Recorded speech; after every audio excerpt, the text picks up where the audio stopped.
안녕하세요. 까치살모입니다.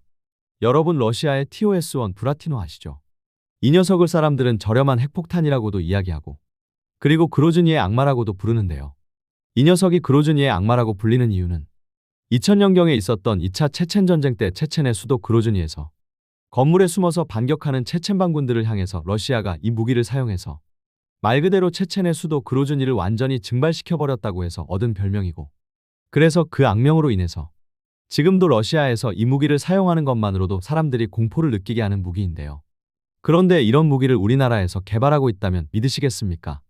물론 이 무기는 체첸에서 그로즈니를 초토화시킨 것처럼 엄청난 위력을 가지고 있는 무기이기는 하지만 문제는 이 무기는 대량의 열압력탄을 사용하는 무기로, 그로 인해서 사용하는 것만으로도 많은 비난을 받을 수밖에 없는 무기입니다.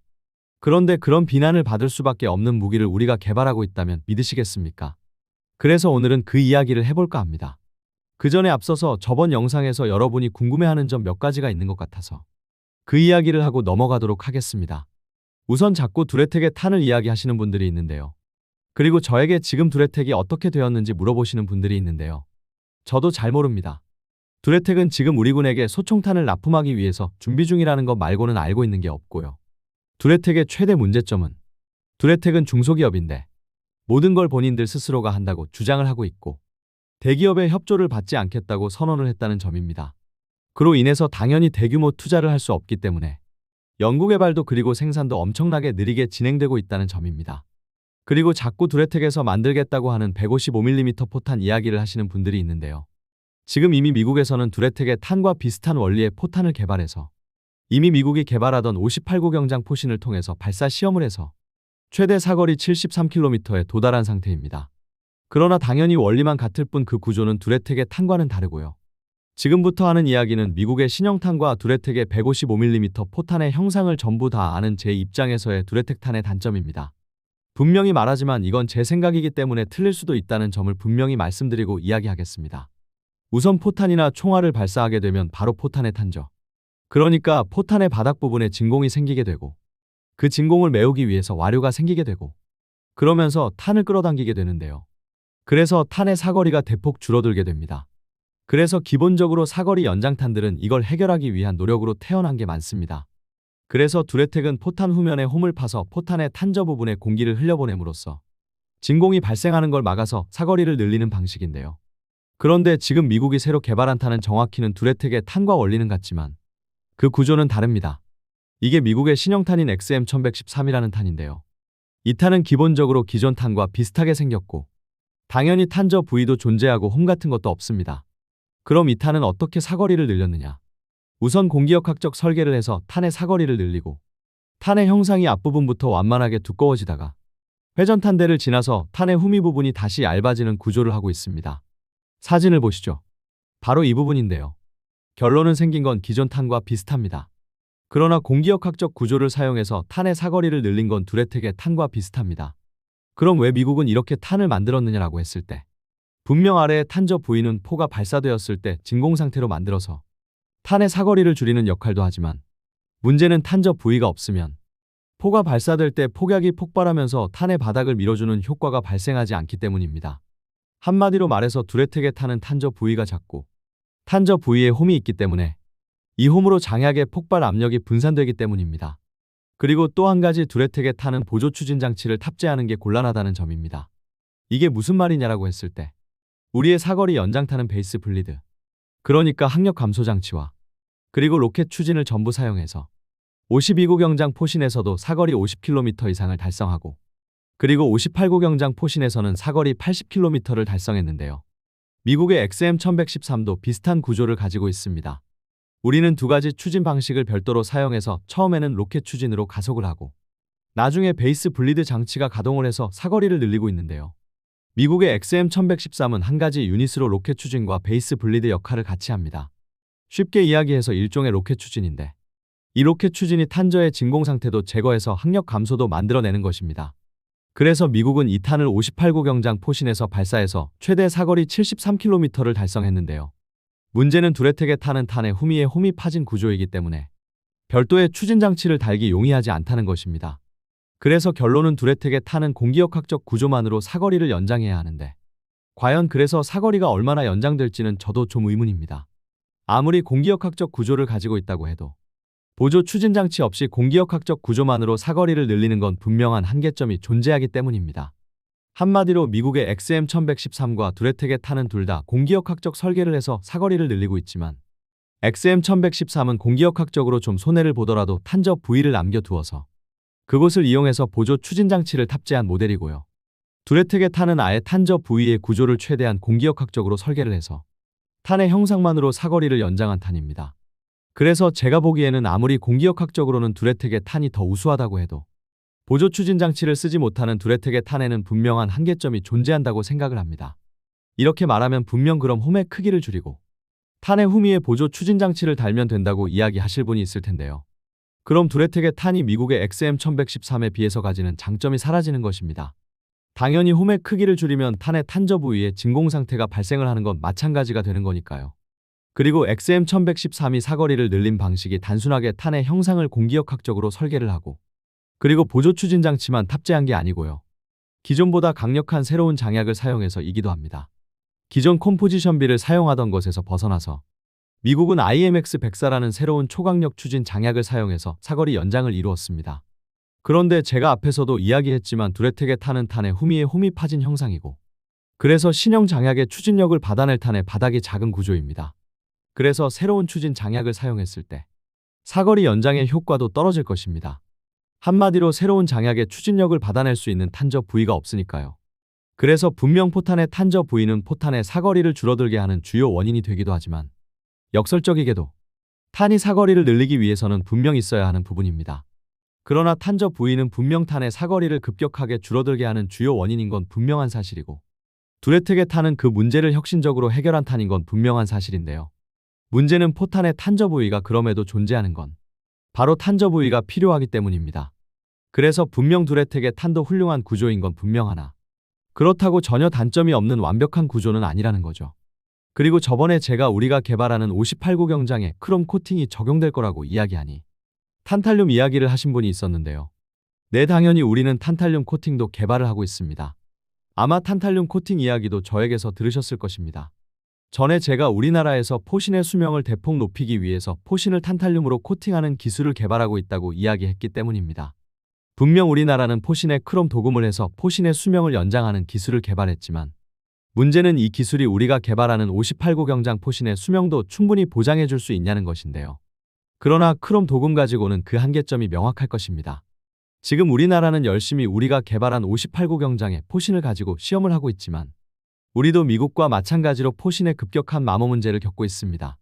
당연히 이건 이미 예상을 했던 일이고요. 그래서 우리 국방과학연구소가 중심이 되어서 개발하는 게 탄탈륨을 포신에 코팅하는 것입니다. 현재 이 개발은 국방과학연구소 산하의 국방첨단과학기술연구원과 그리고 현대로템, 그리고 S&T 다이나믹스가 공동으로 개발을 했고요. 사업명은 포연용 탄탈륨 합금 라이닝 기술이라는 사업으로 2020년부터 개발을 시작해서 2024년까지 1차 개발을 완료했으며 지금 우리가 우리의 58구 경장의 급격한 마모 문제를 해결할 대응책으로 생각하는 게 바로 이 기술입니다. 이 기술을 적용하면 우리 측의 예상에 따르면 58구 경장 포신의 수명을 최대 장약으로 사격했을 때 최대 1000발까지 상승할 수 있을 거라고 하고 있습니다. 그러나 지금 이 기술은 아직까지는 40mm 대공포인가에만 시험적으로 적용이 되었던 것으로 알고 당연히 아직은 155mm 포신에는 적용을 한 적이 없는 신기술입니다. 그래서 앞으로 우리는 155mm 포신에도 이 기술을 적용할 수 있을지를 시험을 해야 하고 그리고 나중에는 58구 경장 포신에도 적용을 확대해야 하는 것입니다. 한마디로 아직은 개발 중인 기술이기 때문에 지금은 우리의 58구 경장에 적용이 되어 있지 않은 것입니다. 그리고 이 기술이 우리의 58구 경장 포신에서 제대로 작용을 해서 우리의 포신의 수명을 대폭 늘려주었을 때가 우리의 58구 경장 포신의 개발이 성공하게 되는 것입니다. 그래서 바로 탄탈륨 코팅 기술이 우리의 58구 경장 포신 개발의 가장 핵심 기술이라고 할 수 있습니다. 아무튼 간에 이게 정말 성공을 해서 우리 국방과학연구소가 기대하는 것처럼 58구 경장 포신의 수명을 1000발까지 늘려주지는 못한다고 해도 미국에서 목표로 삼았던 700발은 달성을 하기를 기원하고요. 그럼 이 이야기는 여기까지 하고 이제부터 우리가 TOS1 브라티노에 준하는 무기를 개발하고 있다는 이야기를 해보도록 하겠습니다. 여러분도 알겠지만 TOS1은 러시아가 1980년대에 개발한 다련장인데요. 이 다련장은 T-72 전차의 차체 위에 올려진 구조입니다.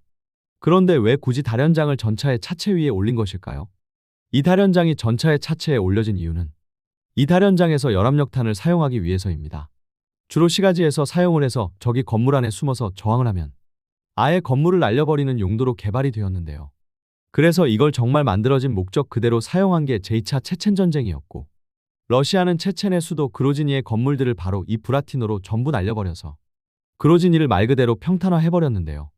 그러나 문제는 이 무기는 너무 위력이 강하고, 그리고 그 건물에 민간인이 있든 없든 상관없이 아예 건물을 증발시킬 정도의 위력이기 때문에 지금은 러시아와 중국 말고는 다른 나라에서는 개발하지 않는 무기입니다. 분명 효과적인 무기인 건 사실이지만 너무 잔인한 무기이기 때문에 특히 서방 국가에서는 개발할 엄두도 내지 못한 무기입니다. 그런데 문제는 바로 이 무기가 우리나라에는 특히 필요하다는 점입니다. 그럼 우리는 이 무기가 어디에 필요한 것일까요? 그건 바로 북한의 수도 평양을 초토화시키기 위해서입니다. 평양이라는 도시가 어떤 도시인지는 잘 아실 것입니다. 평양이라는 도시는 북한 사람이라고 해서 아무나 살 수 있는 도시가 아니라 오직 김정은에게 충성하는 선택된 자들만이 사는 도시입니다. 물론 북한에는 평양 말고도 다른 도시들도 존재하지만 다른 도시의 주민들이 우리 한국군이 북진했을 때 무조건 김정은의 편에 서서 강력하게 저항할 거라고 보지 않습니다. 그래서 다른 곳에서는 일부 우리에게 저항하거나 아니면 김정은에게 충성하는 일부 북한 세력만 선별적으로 제거를 하는 안정화 작전을 해야 한다면 평양은 말 그대로 초토화시켜야 합니다. 이게 언뜻 보기에는 잔인해 보이지만 최소한 평양이라는 특별한 공간에서는 전혀 잔인한 행동이 아닙니다. 결론은 우리 한국군이 북진을 시작했는데도 평양에 남아있는 사람이라면 죽는 한이 있어도 우리 군대에게 저항을 하려 하는 사람들입니다. 그 사람들 한 명 한 명을 제거하기 위해서 개별적으로 공격하다가 우리 군인들이 희생되어서는 안 된다고 봅니다. 다른 지역에서는 북한의 저항 세력을 개별적으로 공격해서 제거하다가 우리 군인들이 희생되어도 그 대신 그 이상의 북한 주민을 살릴 수 있기 때문에 의미가 있지만 최소한 평양은 아닙니다. 그래서 평양에서 우리 군인들의 희생을 최소화하기 위해서는 정말 과거 러시아가 체첸의 수도 그로즈니를 평탄화해버린 것처럼 아예 평양을 평탄화시켜버려야 합니다. 물론 그러기 위해서는 막대한 화력이 필요하고 우리나라에는 평양을 평탄화시켜버릴 정도의 화력이 분명 존재합니다.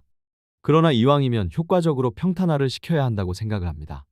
그리고 그것에 가장 적합한 무기는 바로 TOS-1 브라티노 같은 무기라고 생각을 합니다. 그러나 우리나라가 브라티노를 만들어서 실전에 사용한다고 하면 당연히 국제사회의 비난을 받을 수밖에는 없습니다. 우리는 중국이나 러시아 같은 불량 국가가 아니니까요. 그래서 현실적으로 우리나라가 TOS-1 브라티노 같은 무기를 직접적으로 대놓고 개발할 수는 없습니다. 그런데 우연인지 운명인지 우리나라는 지금 TOS-1 브라티노와 거의 같은 역할을 할 수 있는 무기를 개발하고 있습니다. 그럼 그 무기가 무엇이냐라고 했을 때 그게 바로 지뢰제거탄입니다. 지뢰제거탄이란 무엇이냐라고 했을 때 우선 우리는 기본적으로 지금도 미클릭이라고 로켓으로 발사되는 지뢰 제거용 선형 폭탄을 대량으로 보유하고 있고 그리고 우리는 이 미클릭을 이용해서 지뢰를 제거하고 있습니다. 그런데 미클릭의 단점은 아마 여러분도 아주 잘 아실 것입니다. 미클릭은 평탄한 지형에서는 아주 효과적으로 지뢰를 제거할 수 있지만 지형에 굴곡이 많이 있으면 효과적으로 지뢰를 제거하지 못합니다. 실제로 그래서 우리나라의 K600 코뿔소 전투 공병전차 같은 경우를 보면 우선 미클릭을 발사해서 1차적으로 지뢰를 제거하고 그리고 다시 한번 지뢰 제거 쟁기를 가지고 지뢰를 제거하는 2차 작업을 하게 되어 있습니다. 한마디로 말해서 미클릭으로는 지뢰가 완벽하게 제거되지 않기 때문에 미클릭을 사용하고도 지뢰 제거 쟁기를 다시 사용해야 하는 것입니다.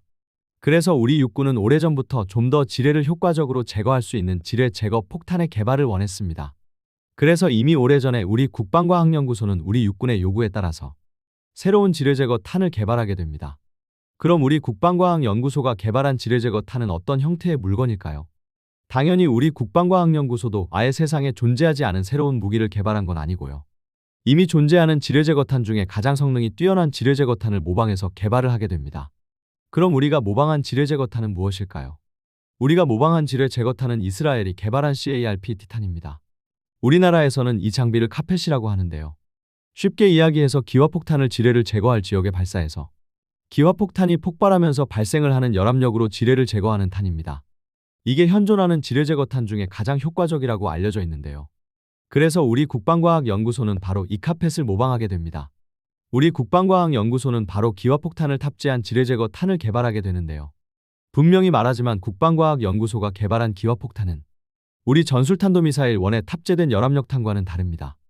기화폭탄은 액체로 이루어진 폭탄이고 열압력탄은 고체로 이루어진 폭탄입니다. 그런데 그럼 우리는 어떻게 기화폭탄으로 지뢰제거탄을 개발할 수 있었을까요? 이미 우리나라에도 기화폭탄을 탄두로 사용하는 무기가 존재하기 때문입니다. 그건 바로 현무탄도 미사일입니다. 과거 90년대에 우리나라에서는 기화폭탄을 개발해서 현무탄도미사일의 탄두로 사용했습니다.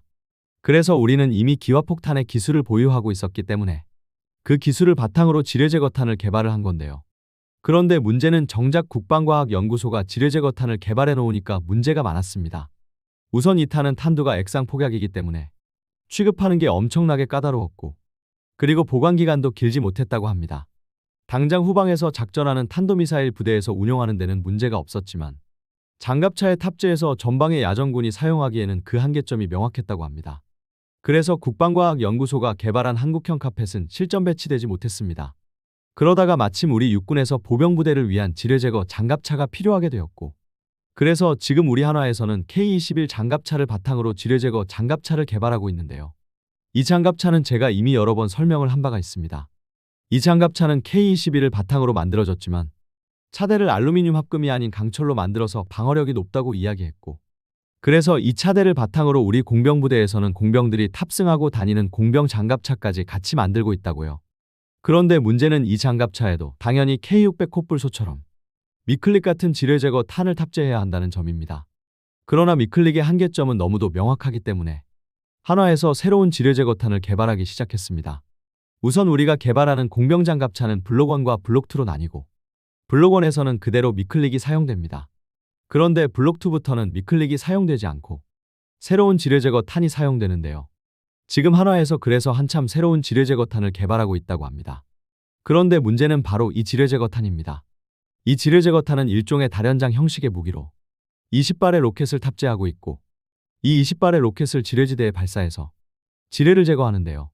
그런데 이미 국방과학연구소에서 개발하던 한국형 카펫은 실패를 했는데, 이 새로운 탄은 국방과학연구소가 개발한 한국형 카펫과 무엇이 다를까요?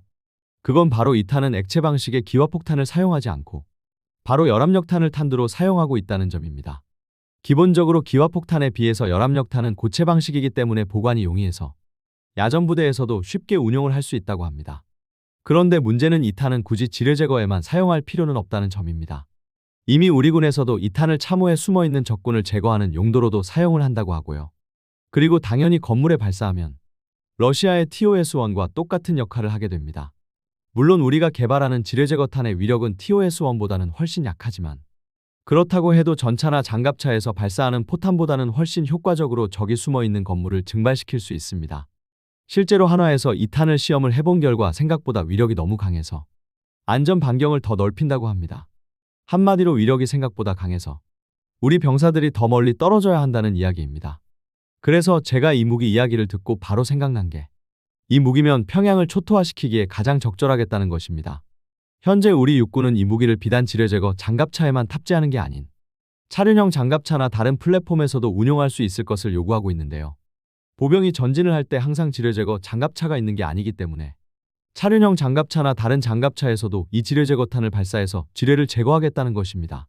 그러나 제가 보기에는 지뢰제거 장갑차 말고 다른 장갑차에도 탑재해달라고 하는 건 그냥 지뢰만을 제거하기 위해서는 아니라고 보고요. 적이 참호나 건물에 숨어서 저항을 하면 그 참호나 건물을 통째로 날려버리는 용도로도 사용하려고 하는 게 아닌가 합니다. 물론 이 장비는 러시아의 TOS-1처럼 처음부터 시가전에서 적 건물을 통째로 날려버리기 위해서 만들어진 게 아닌 지뢰지대를 개척하기 위해서 만들어진 무기이기 때문에 TOS-1만큼 효과적인 무기는 아닙니다. 우선 가장 문제가 되는 건 사거리가 너무 짧다는 점입니다. 이 지뢰제거 로켓의 사거리는 불과 180m에 불과합니다. 그러나 분명한 건 최소한 우리 보병들이 건물에 숨어있는 적을 제거하기 위해서 동원할 수 있는 수단, 그러니까 전차나 장갑차보다는 훨씬 시가전에 효과적인 무기가 될 것은 틀림없는 사실입니다. 결론은 이 장비를 장갑차나 아니면 K600 콧불소 공병전차에 탑재해서 건물 뒤에서 갑자기 나타나서 적이 저항하고 있는 건물에 20발의 열압력탄을 한 번에 날려준다면 그 어떤 건물이라도 한 번에 사라져 버릴 것이고, 단 한 번의 공격으로 적을 초토화시켜 버릴 수 있을 것입니다. 그래서 비록 진짜 TOS-1만큼의 위력은 없겠지만 우리가 사용할 수 있는 무기 중에서는 시가전에 가장 적합한 무기가 될 거라고 생각을 합니다. 여러분도 이번 우크라이나 전쟁에서 김정은의 이름을 부르며 자살 공격을 하는 북한군을 보셨을 것입니다. 그리고 평양이라는 도시는 그런 사람들이 수백만이 모여 사는 도시입니다. 이 도시를 정상적인 방법으로 점령하려고 하면 너무 많은 시간이 걸리고, 그리고 우리의 인명피해도 막대할 거라는 건 두말할 필요가 없습니다. 그렇기에 우리가 해야 할 건 바로 평양을 초토화시키는 것이고, 그런 임무에는 최소한 우리가 가진 장비 중에서는 가장 적합한 게 이 무기라는 것입니다. 분명히 말하지만 우리는 러시아의 TOS-1 브라티노처럼 잔인한 열압력 병기를 개발하는 게 아닙니다. 우리는 분명 지뢰제거용 로켓탄을 개발하는 것입니다. 그러나 전쟁이라는 건 항상 무기를 정해진 용도로만 사용하는 게 아니기 때문에 이 무기를 평양 평탄화 작업에 사용한다고 해서 이상할 건 없다는 거죠. 어떤가요, 여러분? 여러분이 보기에는 이 무기가 정말 지뢰를 제거하는 용도로만 사용될 거라고 보시나요? 이상 영상 봐주셔서 감사합니다.